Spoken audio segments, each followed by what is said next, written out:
Assalamualaikum warahmatullahi wabarakatuh. Alhamdulillahirrabbilalamin. Salam sejahtera untuk kita semua. Perkenalkan, nama saya Ernawati dari Universitas Terbuka Serang, Parodi PG PAUD dengan NIM 857287256. Pada video kali ini saya akan membahas tugas 3, yaitu modul anak berkebutuhan khusus. Anak berkebutuhan khusus jenis tunarungu atau dengan gangguan pendengaran, yaitu anak yang memiliki keterbatasan menangkap suara atau ucapan, sehingga sulit sekali memahami instruksi, sering tidak fokus, dan ketinggalan pelajaran.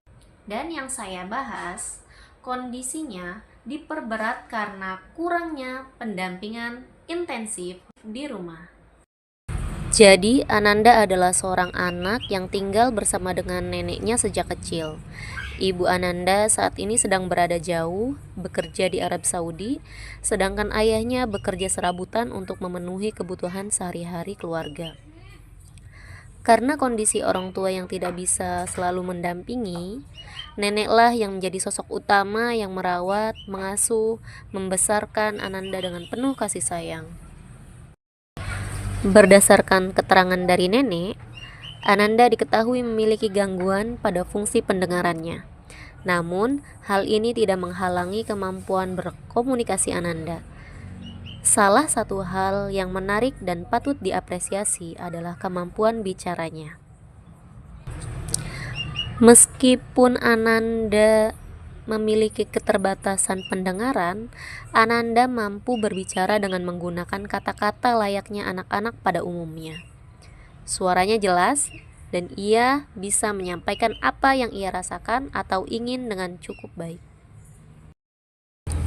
Dalam interaksi sehari-hari maupun saat proses pembelajaran, terlihat bahwa Ananda sangat berusaha untuk beradaptasi. Meskipun mungkin butuh waktu lebih lama atau perhatian khusus untuk menangkap informasi yang disampaikan, kemampuan bicaranya menjadi kekuatan besar baginya untuk terhubung dengan lingkungan sekitar.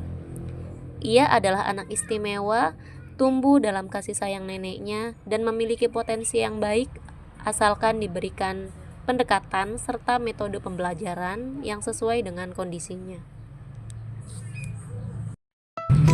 Pada rekaman kegiatan ini, kita dapat melihat proses pembelajaran yang dilakukan bersama Ananda. Meskipun memiliki gangguan pendengaran, semangat belajar Ananda sangat besar. Berkat kemampuan bicaranya yang baik dan jelas layaknya anak-anak yang lain, ia bisa merespon dan mengikuti arahan dengan cara yang unik dan penuh usaha. Pertama, terlihat Ananda sedang belajar mengenal dan menyebutkan huruf hijaiyah. Di sini kemampuan bicaranya menjadi kekuatan utama. Ia berusaha mengucapkan setiap huruf dengan suara yang nyaring dan jelas. Meskipun dalam prosesnya Ananda mungkin perlu melihat gerak bibir atau ekspresi wajah guru untuk memahami apa yang disampaikan. Bagi Ananda, belajar huruf hijaiyah bukan hanya mengenal bentuk, tetapi juga melihat cara mengucap yang terus ia kembangkan. Selanjutnya, kegiatan berlanjut ke mewarnai. Kegiatan ini sangat disukai Ananda dan menjadi sarana baginya untuk mengekspresikan diri. Kita bisa melihat ketelitian dan kesabarannya saat menggoreskan warna. Kegiatan ini juga membantu melatih koordinasi mata dan tangan Ananda, serta menjadi momen di mana ia merasa tenang dan nyaman dalam belajar, terlepas dari keterbatasan pendengarannya. Terakhir, terlihat cara Ananda belajar berhitung menggunakan media batu. Penggunaan benda nyata atau benda konkret seperti batu sangat tepat dan efektif untuk Ananda. Karena keterbatasan dalam menangkap informasi lewat suara, pembelajaran yang bisa dilihat dan dipegang akan lebih mudah dipahami. Ananda belajar menghitung, membandingkan jumlah, dan memahami konsep angka dengan cara menyentuh dan memindahkan batu satu persatu.